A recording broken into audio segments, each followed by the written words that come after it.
Hello, hello les tep, comment allez-vous? Je reviens vers vous cette semaine, donc avec une deuxième vidéo dans la semaine, parce que j'ai envie de vous partager en fait la joie immense que j'ai en moi aujourd'hui. Je viens tout juste en fait de finir de passer mes partiels, donc les examens de fac, de faculté de première année de psychologie.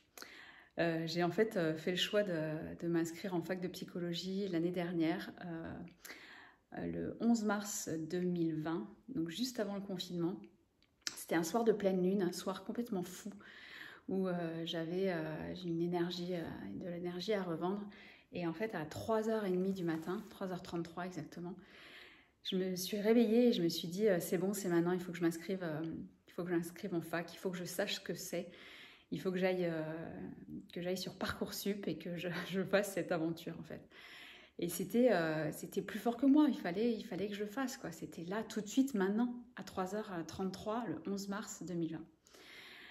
C'était comme si la pleine lune me poussait à ça. Et en fait, c'est marrant parce que je viens de calculer que c'était une pleine lune 18, et c'est la pleine lune qu'on vient de vivre, là, et qu'on est en train de vivre. Donc cette fameuse pleine lune qui nous fait travailler les mémoires limitantes, qui nous fait dépasser, qui nous fait sortir de l'ombre, de nos cachettes, qui... voilà, c'est cette pleine lune de la lune, là, du 18, qui est très forte, en fait. Donc j'imagine que vous la vivez comme ça actuellement. Si ce n'est pas le cas, n'hésitez pas à me contacter et de voir ensemble pourquoi ça coince et pourquoi c'est dur et comment on peut faire évoluer tout ça. Mais ouais, j'avais vraiment envie de vous partager ce bonheur parce que du coup, ça a commencé le 11 mars 2020, inscription, Parcoursup, faire les motivations, pourquoi je m'inscris sur Parcoursup à 43 ans, pourquoi je me décide de reprendre des études alors que je suis maman, que j'ai déjà cette activité d'énergéticienne, de numérologue. C'était une évidence en fait, et avec un grand rêve qui pourquoi pas est de devenir psychologue scolaire, donc d'accompagner encore plus les enfants, parce que c'est vraiment ce qui m'attire dans ce monde. Ils ont tellement à nous apprendre et ils ont tellement à faire évoluer ce monde que j'ai envie de le faire évoluer avec eux. Donc c'est pour ça que je me suis inscrite en fac de psycho. Puis il y avait aussi un espèce de quelque chose à réparer, c'est-à-dire que c'était quelque chose que j'avais eu envie de faire à 18 ans, puis j'avais pas osé le faire, pas osé pour plusieurs raisons. Je pense que déjà mes parents m'avaient un peu découragée de le faire en me disant tu vas voir, la fac c'est difficile, c'est pas forcément pour toi, t'es sûr que tu veux pas faire plutôt des études courtes et puis travailler. Et effectivement, j'avais envie aussi de travailler, donc et puis, je pense qu'à 18 ans, je n'étais pas prête aussi à m'inscrire en faculté de psychologie parce qu'il faut avoir quand même un certain bagage, à mon avis, pour devenir psychologue. Et puis, voilà, donc en tout cas, à l'époque, j'étais pas prête, mais là, d'un coup, à 43 ans, c'était évident qu'il fallait que j'y aille, que j'ai ma place, en fait, en tant que psychologue, et que j'ai ma place, en tout cas, dans cette fac, et que je me donne le droit de réussir.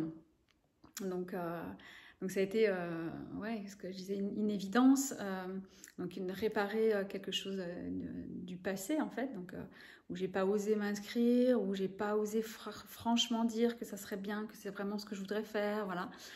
Où j'ai préféré d'ailleurs aller vers le commerce, la communication, qui me correspondait aussi très bien, et je me suis aussi éclatée pendant des années en commerce, communication. Et d'ailleurs, aujourd'hui, je suis sur YouTube, je suis sur les réseaux, et je suis effectivement quelqu'un de communicante. Et en fait, c'est pas antinomique finalement. Donc c'est ok. Et surtout, ouais, c'est pour ça que j'avais envie de revenir vers vous pour vous raconter cette histoire, parce que envie de vous dire de croire à vos rêves et de commencer petit pas par petit pas. Donc pour moi, ça a été l'inscription. Ça a été l'attente de savoir si j'allais avoir une fac ou pas, si j'allais être prise ou pas. Et au final, j'ai été prise à distance dans une fac à Aix-en-Provence, qui en plus s'avère être une très bonne fac, mais très difficile. Et alors après, il y a même eu à la rentrée, je ne sais pas pourquoi, les dossiers ne se sont pas faits. J'ai failli même louper le départ. Enfin, je l'ai même loupé, c'est-à-dire que j'ai commencé que le 27 octobre, alors que il y en a beaucoup dans la promo qui ont commencé dès le 10 septembre. Et moi, là, je sais que le dernier jour en fait, où on pouvait s'inscrire, j'ai fini par réussir à avoir la fac. Donc, je me suis vraiment donnée pour avoir cette inscription. Et là, il me dit non, c'est plus possible, vous ne pouvez pas, c'est trop tard. Je fais mais attendez, non, c'est pas possible. Moi, vraiment, j'ai envie de faire cette première année de fac. J'avais envie de voir ce que c'était, envie ouais, de voir si j'étais capable, de voir si j'étais capable de reprendre des études, de voir si j'étais capable de retravailler pendant des heures, assis derrière un bureau, assis derrière un écran, d'essayer de retrouver de la mémoire, de la concentration. Et donc j'avais cette envie de me dépasser et voilà, d'aller voir mes limites un peu plus.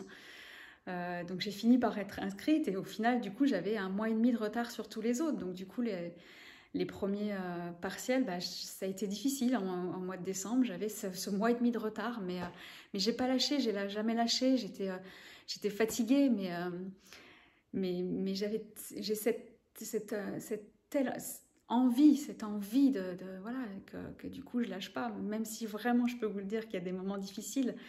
J'appelle ça le quintathlon, c'est-à-dire que sur une année de fac, en première année, c'est 15 épreuves. 15 épreuves en QCM, cette année en plus avec le Covid, il s'avère que c'est encore plus difficile parce qu'on se retrouve en fait derrière nos écrans, tout seul, à faire des QCM en fait où il faut répondre hyper rapidement, en fait, lire sur un écran plutôt que de lire sur du papier. Donc on n'a pas la possibilité de revenir en arrière, de se dire ah bah c'est bon, ça je connais, et après je passe et je verrai si j'arrive à répondre à cette question. Donc voilà, tout ça pour vous dire que c'est un beau challenge, c'était un beau défi et que c'est quelque chose que j'ai relevé. Et j'avais vraiment, je m'étais dit, je verrai si ça me plaît, je m'engage et je verrai si j'ai les capacités physiques et intellectuelles pour le faire. J'avais dit je verrai le premier semestre et puis le premier semestre j'ai eu une bonne moyenne, donc j'ai dit bon bah je verrai le deuxième semestre. Et pendant le deuxième semestre là j'ai failli craquer, même encore lundi là en pleine lune justement, qui est venu me titiller sur mes je vais pas y arriver, sur mes les autres sont meilleurs que moi, sur les non mais de toute façon si j'ai pas fait la fac à 18 ans c'est que j'en suis pas capable à 43. Voilà, donc c'est encore bien venu me titiller. C'est aussi venu me titiller sur le fait que à côté de ça, c'est du temps que je passe pas avec ma famille, c'est du temps que je passe pas avec mes enfants, c'est du temps que je passe pas à développer mon activité professionnelle, c'est du temps que je passe pas à gagner de l'argent. Et bien sûr, c'est un investissement sur moi, et c'est un investissement. J'ai même fait travailler mes enfants en fait en leur disant mais qu'est-ce que vous en pensez? Est-ce qu'il faut que je continue? Est-ce que vous êtes prêts à ce que notre train de vie soit peut-être moins bon, mais que maman, elle finisse par avoir ce titre de psychologue et ce métier de psychologue entre les mains. Voilà, en tout cas, j'avais envie de vous partager tout ça aujourd'hui pour que vous vous dépassiez encore plus. C'est vraiment cette histoire de cette page et de ce slogan, de ce mantra, de ce « tout est parfait, tout est possible, tout est en moi ». Et ça me maintient en fait depuis que j'ai créé que j'ai créer ce terme. Ça me, de temps en temps, je me dis mais Maud, c'est bon, allez on continue, tap tap tem, tap tap tem. Donc je me l'applique à moi et j'ai envie de vous le partager. Et j'ai envie que ça soit aussi votre mantra. Et au début, je l'appelais mon cri de guerre. Et après, je l'ai transformé il y a 6 mois, je crois à peu près. Je l'ai transformé en chant de la paix parce que je trouve ça plus beau que cri de guerre. Mais bon, aujourd'hui, vous êtes peut-être à un moment où c'est un cri de guerre pour vous et ça deviendra un chant de la paix plus tard. Voilà tout ce que j'avais envie de vous dire sur cette aventure à la fac. Je crois que c'est tout. Je pense que j'en ai peut-être oublié parce que ça fait un moment que je me dis il faut que je reparle de tout ça. Voilà, en tout cas, moi je me suis donnée là pendant 7 mois et du coup je suis en vacances universitaires. Je pense que j'ai mon année, je pense pas aller au rattrapage, et puis si il y a le rattrapage, j'irai au rattrapage, et c'est pareil, j'aurais fait de mon mieux et ça sera pas grave. Ce que j'avais envie de vous partager, c'est que j'ai réussi à tenir en fait grâce à mes méditations. J'ai beaucoup médité pendant tous ces mois d'études. mais aussi avec l'EFT. Donc ça, je ne vous l'ai pas encore partagé, mais je pratique en fait l'EFT, qui est une méthode qui est extraordinaire, qui libère en fait les émotions, qui aide à libérer le stress. Donc j'ai beaucoup aussi pratiqué l'EFT. J'ai beaucoup dormi aussi, parce qu'on sait que le sommeil, c'est le nerf de la guerre, et c'est sûr que c'est important. Je me suis aussi bien nourrie, donc j'ai vraiment essayé de faire tout ce qu'il fallait pour bien me nourrir. Donc c'est des kilomètres de tisane, de gingembre, de jus de citron.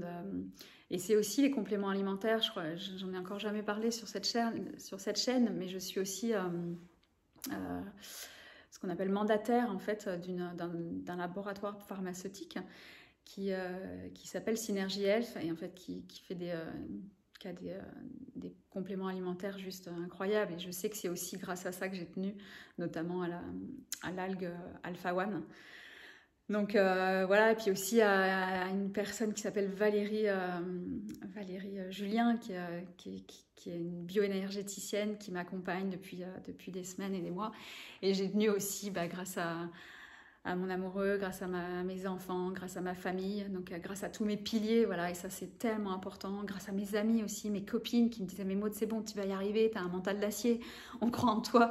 Et c'était comme si je ne pouvais pas décevoir en fait, et du coup je me suis donnée à fond, et je suis vraiment contente de moi. Et c'est marrant aussi, oui, je voulais vous partager que tout ça c'est parti, en fait j'ai fait, là avec mon divorce et avec des moments difficiles dans ma vie, je me suis lancée dans un semi-marathon en octobre 2018. J'avais jamais couru plus de 8 km. Et en un mois, j'ai préparé le semi-marathon de Marseille-Cassis. C'était un défi de plus. Et 3 mois après, je me suis mis le défi de faire un triathlon que j'ai fait en mai 2019. Et en fait, j'ai préparé ce triathlon de février à mai 2019, donc 4 mois pour faire un triathlon distance olympique, alors que j'avais jamais fait de vélo, alors que j'avais couru un semi-marathon et que j'avais jamais nagé vraiment. Enfin voilà, j'avais nagé à l'école, mais j'avais jamais nagé plus que ça, etc. Et du coup, j'ai vraiment tout donné dans ce triathlon, et ça m'a donné une force de dingue de voir que je pouvais me dépasser physiquement, etc. Et en fait, après ce triathlon, je me suis dit, mais qu'est-ce que je peux faire de plus? Et en fait, j'ai failli m'inscrire sur un triathlon genre big one, quoi. Enfin, genre 2 fois plus. C'est-à-dire que le triathlon olympique, c'est 1,5 km de natation, c'est 40 km de vélo et 10 km de marche à pied. Donc c'est quand même, enfin, de course. Et c'est un triathlon que j'ai couru en 3h30. Et du coup, après, je me suis dit, je peux peut-être faire encore plus gros. Et en fait, en gros, après, c'est 5h, 6h. Et puis d'un coup, j'ai essayé, et mon corps n'a pas voulu. C'est-à-dire que je me suis foulé la cheville, je me suis même cassé la cheville. Et du coup, je me suis fait arrêter. Je dis vraiment, genre, ouais, maintenant ça suffit, Maud, ça suffit de te dépasser physiquement. Vers quoi tu cours? Vers quoi tu veux aller encore? Pourquoi tu veux te faire du mal encore et encore? C'est bien, t'as montré ce que tu voulais, t'as montré que tu pouvais le faire, t'as montré que tu pouvais te dépasser, et qu'est-ce que tu peux faire après, en fait? Et du coup, d'un coup, c'est pour ça que, parce que vraiment en janvier 2020, je vais pour m'inscrire dans ce triathlon XXL en gros. Et puis finalement, c'est le 11 mars 2020 où je décide de m'inscrire en fac. Et que le temps que je vais passer à me dépasser pour faire un triathlon, je vais le faire pour faire cette fac. Avec tout ce que ça suppose de sacrifice, mais aussi de bonheur. Donc voilà, je peux être fière de moi aujourd'hui. Et je peux être fière du chemin accompli, surtout que je suis une maman solo, je suis divorcée, donc voilà, je fais tout ça en même temps que m'occuper de mes enfants, en même temps que m'occuper de créer mon entreprise, de la monter. Et j'ai aussi pas mal de rendez-vous médicaux, je vous en parlerai dans une autre vidéo peut-être. Voilà, qui occupe pas mal mon temps, mais qui fait ce que je suis aujourd'hui. Et c'est marrant que ça finisse par ça, parce qu'aujourd'hui on est un jour 20, justement, le jugement. Donc qui suis-je et pas avoir peur du jugement. Voilà, voilà, j'espère que cette vidéo vous aura plu. En tout cas, moi, j'ai mis toute mon énergie, tout mon cœur et j'espère que vous me partagerez, que vous vous abonnerez encore plus. J'ai mes enfants qui rêvent que j'ai au moins 100 abonnés parce qu'il paraît qu'il y a même une récompense. Et d'ailleurs, ah oui, tiens, cette nuit, j'ai eu cette idée. Le premier qui me like ou le premier qui met un commentaire comme quoi il a envie d'avoir une consultation avec moi, et ben, elle sera offerte. Voilà, donc je vous aime les tep et je vous souhaite plein de belles choses. Et est-ce qu'il y a un chant qui vient? Non, pas forcément. Vous avez déjà eu le chant de la semaine.